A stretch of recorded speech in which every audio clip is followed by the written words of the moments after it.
My husband gently kissed the scar from my cesarean section. He treated that scar as proof of our love, but the moment he turned around, he rushed into the bathroom and vomited violently into the toilet. In truth, he had long been disgusted with me, but to maintain the image of a good husband, every time I suggested intimacy, he would look at me affectionately and say he knew how hard it was for me to give birth to our daughter, and he did not want me to suffer like that again. After saying that, he would use work as an excuse and leave in a hurry. At first, I naively believed he truly cared about me, until one day, a young woman came to my door. She wanted me to represent a lawsuit, to help her force her boyfriend's wife to agree to a divorce, and leave with nothing. When I saw the man in the case files, I realized he was my husband, but I did not expose it on the spot. I calmly asked her if her boyfriend was married. The girl said confidently, "In love, the one who is not loved is the real third party." Hearing her twisted view on relationships, I did not get angry. I continued asking how long they had been together and how they met. She said openly that it had been 6 years, 6 years ago today. She saw my husband anxious in a hospital corridor, so she handed him a lollipop and comforted him by saying his family would be fine. That single sentence completely captured his heart. That was how they got together. And at that moment, I remembered. 6 years ago today was the day I fought for my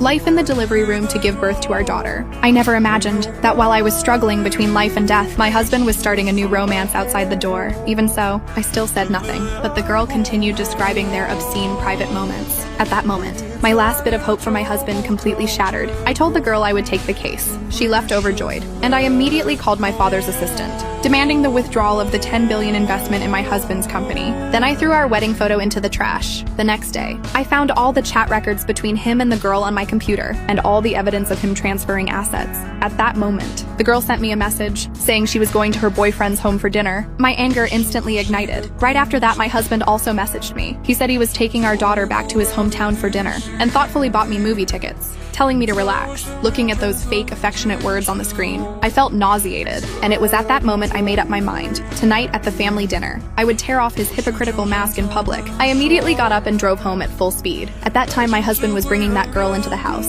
but after getting out of the car, I did not rush inside. I quietly hid outside the window. I wanted to see with my own eyes how his family would face such a disgraceful situation. But what happened next far exceeded my expectations. My parents-in-law were extremely warm to the girl, as if they had long known about her existence. Even my brother-in-law was happy for them, only I was like a complete outsider. At that moment, the whole family was urging my husband to divorce quickly and marry that girl as soon as possible. Their words were full of disgust toward me. What they did not know was that they had all benefited from me in the past. Every project in my husband's company was obtained through my secret requests to my father. Now they repaid kindness with betrayal. What chilled me the most was that my parents-in-law were even discussing sending my daughter away, just because her existence would affect their